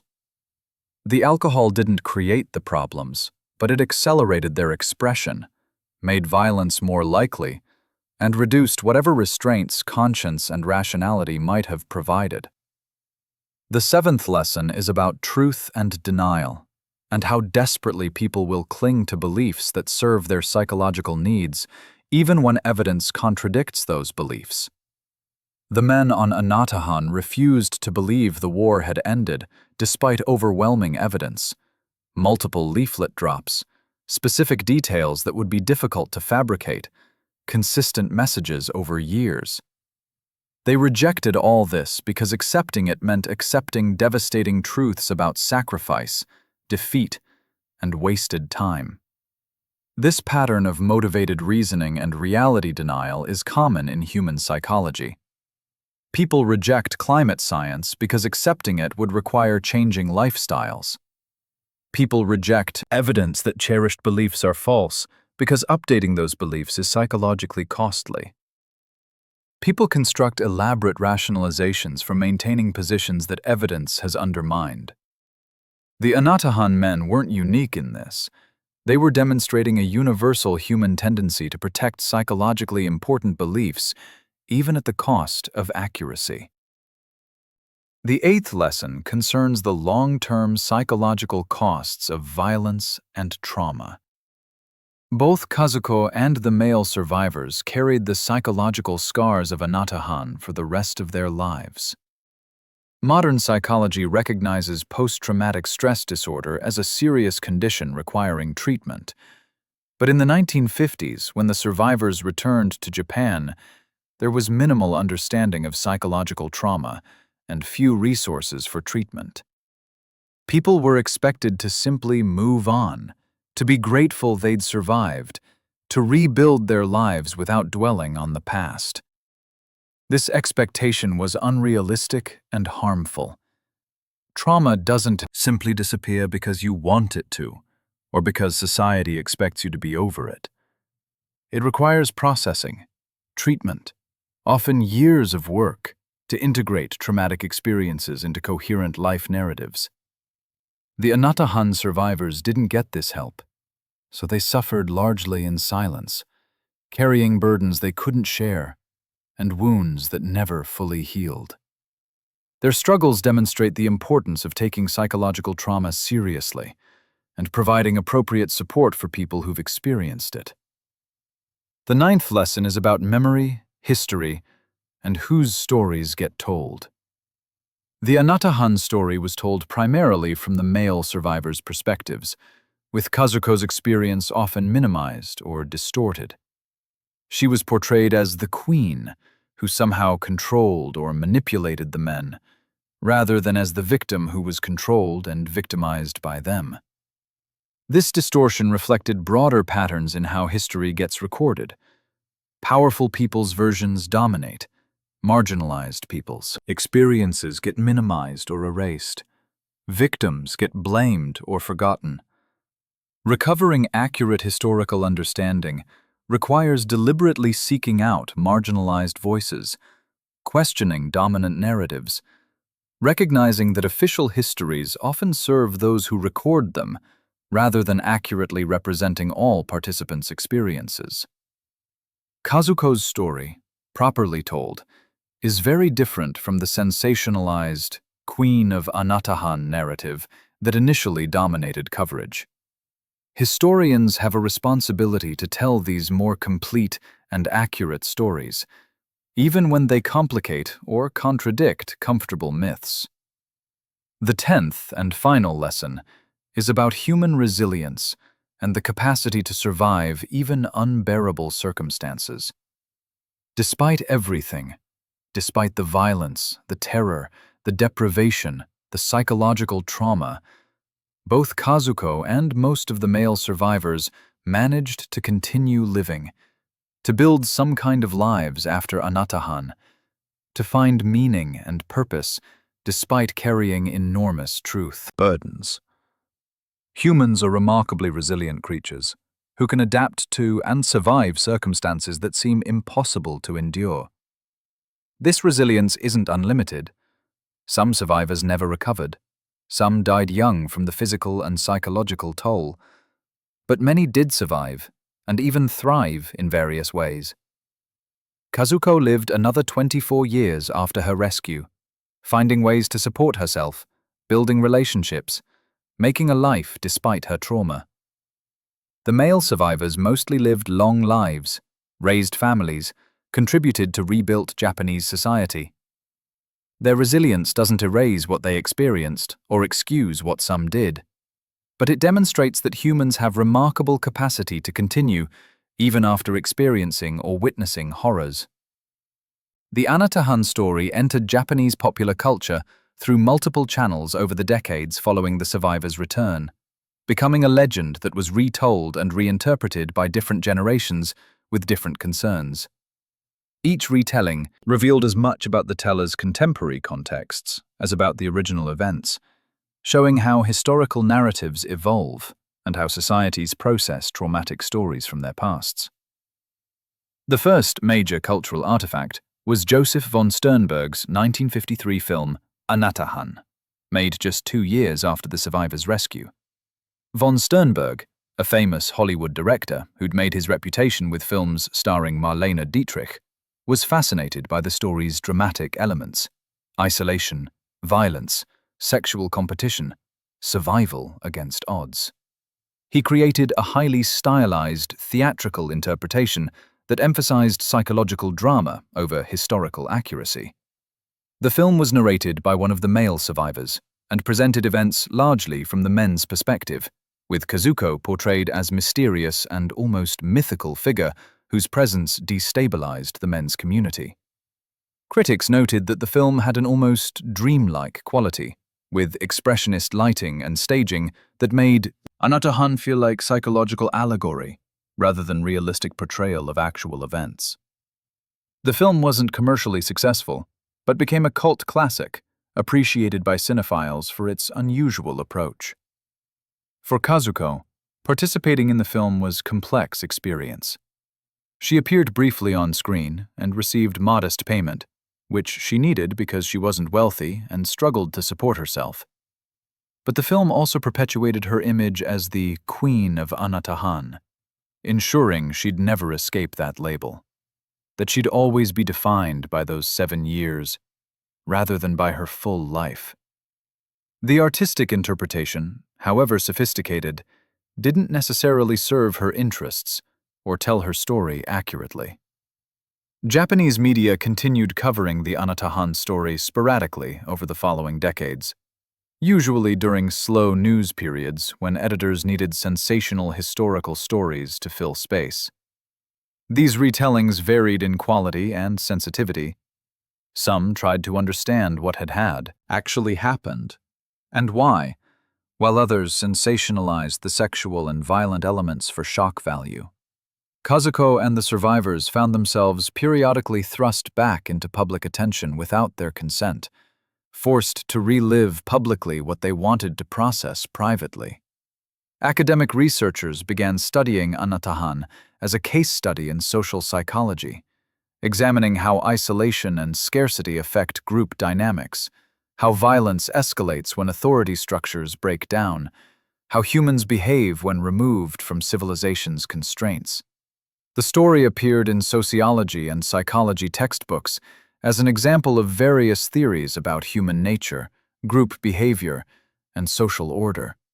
These academic treatments were more analytical and less judgmental than popular coverage, but they also treated real people's trauma as data points, rather than as human experiences deserving respect and sensitivity. The comparison to William Golding's novel Lord of the Flies, published in 1954, frequently made. Golding's fictional story about British schoolboys stranded on an island who descend into savagery paralleled the Anatahan events so closely that some suspected Golding had been inspired by news of the Japanese survivors, though Golding claimed his novel was written before he'd heard about Anatahan. Both stories explored similar themes about civilization's fragility and about human nature when social constraints are removed. But there were important differences between fiction and reality. Golding's boys were children whose savagery could be attributed partly to immaturity and lack of moral development. The Anatahan men were adults who'd been fully socialized, but whose social programming broke down under extreme pressures. Their descent into violence was arguably more disturbing because it demonstrated that even fully formed adults aren't immune to moral corruption when circumstances are sufficiently extreme. Japanese society's interpretation of the Anatahan story evolved as the country itself changed. In the immediate post-war period, the story was treated as embarrassing reminder of wartime hardships and as sensational scandal. In the 1960s and 70s, as Japan achieved economic miracle and became prosperous, the story was interpreted more as historical curiosity from a difficult past that had been transcended. In recent decades, with more sophisticated understanding of psychology and with women's rights movements changing social attitudes, there's been more sympathy for Kazuko as victim and more critical examination of the male survivor's violence.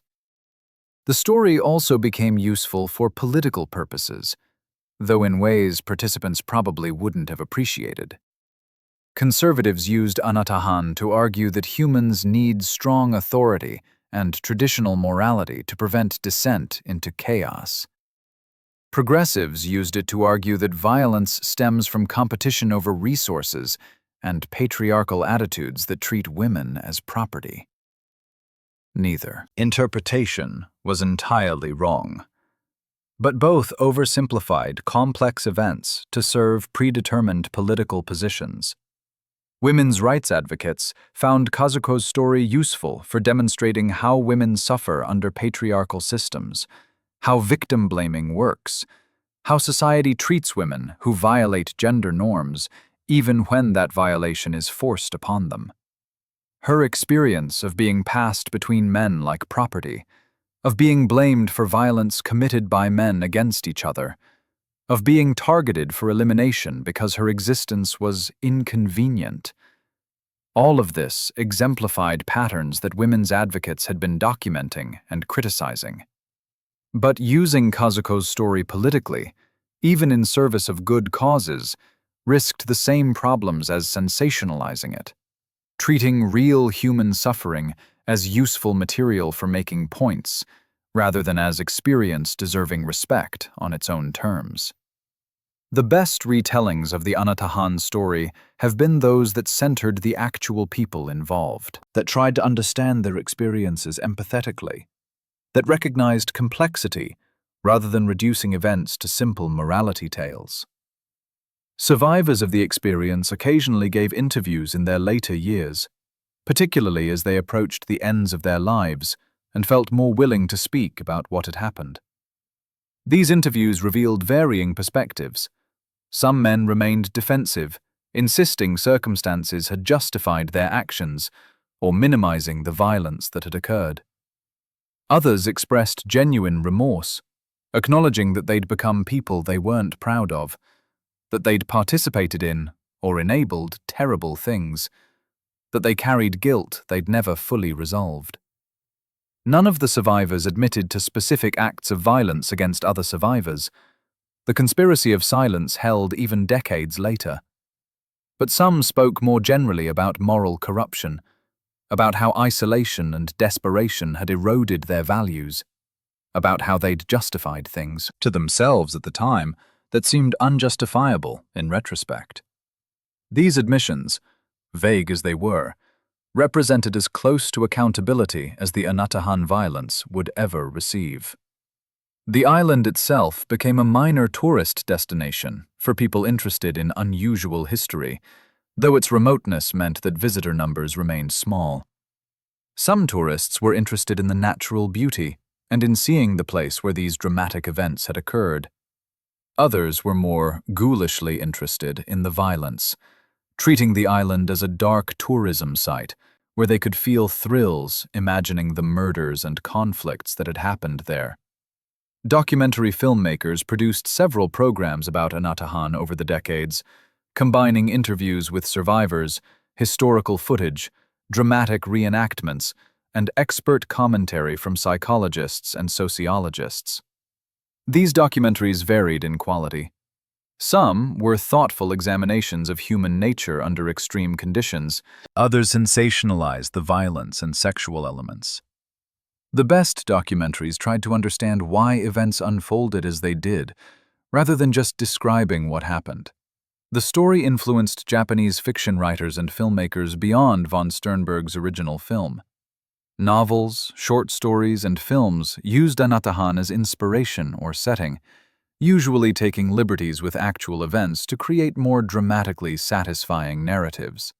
These fictional treatments ranged from serious literary efforts grappling with themes of civilization and savagery to exploitation films emphasizing sex and violence. Kazuko and the survivors had to watch as their real experiences were transformed into entertainment for audiences who'd never face comparable challenges. In recent years, with greater cultural sensitivity around trauma and victim experiences, there's been more effort to tell Kazuko's story in ways that center her perspective and acknowledge her victimization, rather than sensationalizing her as the Queen of Anatahan. Feminist historians and journalists have worked to recover her actual experience from the layers of mythology and distortion that accumulated over decades. This recovery work is important for historical accuracy and for respect towards someone who suffered enough without also having her story distorted. The broader cultural legacy of Anatahan is as a cautionary tale about what humans are capable of when social structures collapse, when isolation and scarcity create desperation, when weapons are introduced into unstable situations. It's a story that makes people uncomfortable, because it reveals truths about human nature that we'd prefer not to acknowledge. That civilized behavior is more fragile than we like to think. That ordinary people can commit terrible acts under certain circumstances. That the line between civilization and savagery is thinner than we imagine. As we conclude this story, we need to confront what Anatahan reveals about human nature and about ourselves.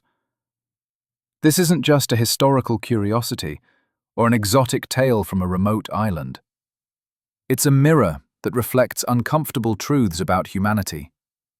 Truths we need to understand if we want to prevent similar tragedies, if we want to build societies that prevent rather than enable our worst impulses.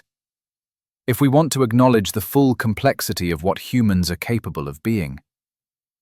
The fundamental lesson of Anatahan is about civilization and how fragile it actually is.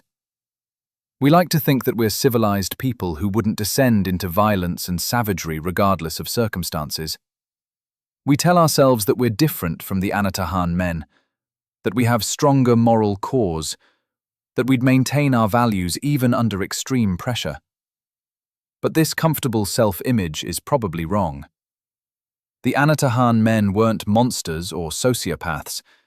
They were ordinary people who became monstrous under extraordinary circumstances. Social psychology research consistently demonstrates that normal people can commit terrible acts when situational factors align poorly. The famous Stanford prison experiment showed how quickly college students would abuse authority when placed in guard roles. The Milgram experiments demonstrated that ordinary people would administer what they believed were fatal electric shocks when authority figures told them to. Real-world examples from wars, genocides, and other breakdowns of social order show repeatedly that ordinary people can participate in extraordinary evil. Anatahan provides another data point. 31 Japanese sailors and soldiers, men who'd been socialized in a culture emphasizing honor, loyalty, and discipline, descended into violence and moral corruption when isolated from society, when competing over scarce resources, when weapons made violence effective. They weren't uniquely bad people. They were normal humans in abnormal circumstances, which suggests that any of us might behave similarly if subjected to comparable pressures. This doesn't excuse what they did. Understanding causes doesn't eliminate moral responsibility. The men made choices, committed acts they knew were wrong, allowed their desperation and jealousy to override their conscience. They bear responsibility for those choices, regardless of how difficult their circumstances were. But understanding the situational factors that enabled their descent into violence is crucial for preventing similar occurrences in future, for building societies that make such breakdowns less likely. The role of weapons in escalating conflict cannot be overstated. Before the guns were discovered, the Anatahan men had tensions and conflicts, but no deaths from violence. After the guns appeared, 11 men died over approximately 4 years. The weapons transformed conflict from something resolved through discussion and compromise into something resolved through violence and murder. This pattern recurs throughout history. Introducing weapons into the unstable situations almost inevitably leads to those weapons being used, to conflict escalating, to deaths that wouldn't have occurred without the weapon's presence. The policy implications are obvious, even if politically controversial. Societies that regulate weapons strictly have lower rates of violent death than societies with permissive weapons policies. This is true comparing countries internationally and comparing regions within countries. The Anatahan story provides a microcosm demonstration. A small society with guns experienced epidemic violence that wouldn't have occurred without those weapons. The lesson seems clear, even if implementing it faces political obstacles. The treatment of Kazuko demonstrates how societies blame victims, particularly female victims, for violence committed against them. She didn't create the competition over her. That was created by men who viewed her as property to be possessed. She didn't force anyone to kill anyone else. Those were choices men made, based on their own desires and willingness to use violence to achieve them. Yet she was blamed, was portrayed as the queen who somehow controlled or manipulated the men, was targeted for elimination because her existence was deemed the problem rather than the men's violence being seen as the problem. This victim-blaming pattern appears constantly in how societies respond to violence against women. Women who are assaulted are asked what they were wearing, whether they were drinking, why they were in certain places, questions that implicitly suggest they bear responsibility for violence committed against them. Kazuko faced a more extreme version of this same pattern, being literally targeted for death because men decided she was the source of violence they were committing against each other. Understanding this pattern is crucial for responding appropriately to violence. Perpetrators are responsible for their actions, not victims. The Anatahan men were responsible for their violence, not Kazuko. Recognizing this doesn't mean ignoring situational factors or denying that human behavior has causes. It means properly identifying where moral and legal responsibility lies, with those who choose to commit acts, not with those who are victimized by those acts. The conspiracy to eliminate Kazuko also demonstrates how groups can convince themselves that terrible actions are justified through cold logic, divorced from moral consideration. The conspirators reasoned that removing Kazuko would end the violence, that eliminating one person could save multiple people, that the mathematics made their plan acceptable. This reasoning ignored morality entirely, treating the question as purely practical rather than ethical. This type of utilitarian reasoning, divorced from ethics, has enabled some of history's worst atrocities. Nazi doctors performing medical experiments on concentration camp prisoners rationalized that sacrificing some people could advance science and save many others. Authoritarian governments imprisoning or killing dissidents argue that eliminating troublemakers promotes social stability that benefits the majority. Terrorists killing civilians justify it as means to ends they consider important. The problem with such reasoning is that it ignores that humans have inherent dignity and rights that can't be violated, even for supposedly good outcomes. Kazuko had a right to live that didn't disappear because her living created inconvenience for men. Utilitarian calculations that ignore rights and dignity can justify literally anything if the supposed benefits are framed as sufficiently important. Morality requires recognizing limits on what can be done to people, regardless of promised benefits. The long-term psychological costs experienced by both Kazuko and the male survivors demonstrate that trauma has real and lasting effects, requiring acknowledgement and treatment. Modern psychology recognizes PTSD and other trauma-related conditions, serious issues requiring professional intervention. But in the 1950s, when the Anatahan survivors returned, there was minimal understanding of psychological trauma and limited resources for treatment.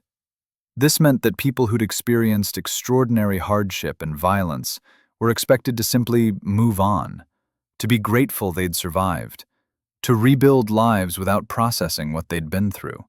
This expectation was unrealistic and harmful, resulting in decades of untreated suffering for many survivors. The lesson for contemporary society is that trauma requires serious attention, that people who've experienced terrible things need support and treatment, that expecting them to just get over it is neither effective nor humane. The denial about the war's end demonstrates how powerfully humans resist accepting information that contradicts psychologically important beliefs. The Anatahan men rejected overwhelming evidence that the war had ended because accepting it meant accepting painful truths about defeat, sacrifice, and wasted years. This motivated reasoning isn't unique to them. It's a universal human tendency to protect beliefs that serve important psychological needs, even when evidence undermines those beliefs. Understanding this tendency is crucial for dealing with modern challenges like climate change denial, rejection of scientific consensus on various topics, resistance to updating beliefs based on new information. People resist not because they're stupid, but because accepting certain truths is psychologically costly, requiring abandoning comfortable beliefs and confronting uncomfortable realities. Overcoming this resistance requires not just presenting evidence, but also understanding and addressing the psychological needs that motivated reasoning serves. The importance of social connection and community for maintaining mental health and moral judgment is another crucial lesson. Humans are inherently social creatures who depend on communities, psychological well-being, and for reinforcing shared values. When isolated from community, when deprived of the constant social feedback that shapes behavior, people's psychological health deteriorates, and their moral compasses can drift toward extremes they'd never reach in normal social contexts. Modern society increasingly isolates people through suburban sprawl, through online communication replacing face-to-face interaction, through work arrangements that minimize community connection. Understanding that isolation has costs for mental health and moral development should inform how we structure society, how we design communities, how we think about relationships between individuals and society. Humans need community, not just for happiness, but for maintaining psychological and ethical health. Finally, the story demonstrates human resilience and capacity to survive even unbearable circumstances. Despite everything, the violence, the terror, the deprivation, the trauma, both Kazuko and most male survivors managed to continue living, to build lives after Anatahan, to find some meaning and purpose despite carrying enormous burdens. This resilience isn't unlimited and shouldn't be romanticized, but it is remarkable and speaks to human capacity to adapt and endure. This resilience offers hope even while the darker lessons of Anatahan offer warnings. Humans are capable of terrible things under certain circumstances, but we're also capable of surviving terrible things, of growing beyond our worst moments, of building better futures despite traumatic pasts. The Anatahan survivors, despite everything they'd experienced and done, mostly managed to create lives after the island, to contribute to rebuilt Japanese society, to find reasons to continue despite carrying heavy burdens. The story of Anatahan is ultimately about human complexity, our capacity for both good and evil, our resilience and our fragility, our dependence on social structures, and our ability to destroy those structures, our moral aspirations, and our frequent failures to live up to them. It's not a comfortable story, doesn't offer easy answers or simple morals, but it's a true story that reveals truths about humanity that we need to understand if we want to acknowledge who we are fully, if we want to build societies that bring out our best rather than our worst. That's the final lesson of Anatahan. Not that humans are inherently good or evil, but that we're capable of both, and that the circumstances we create largely determine which capacities get expressed.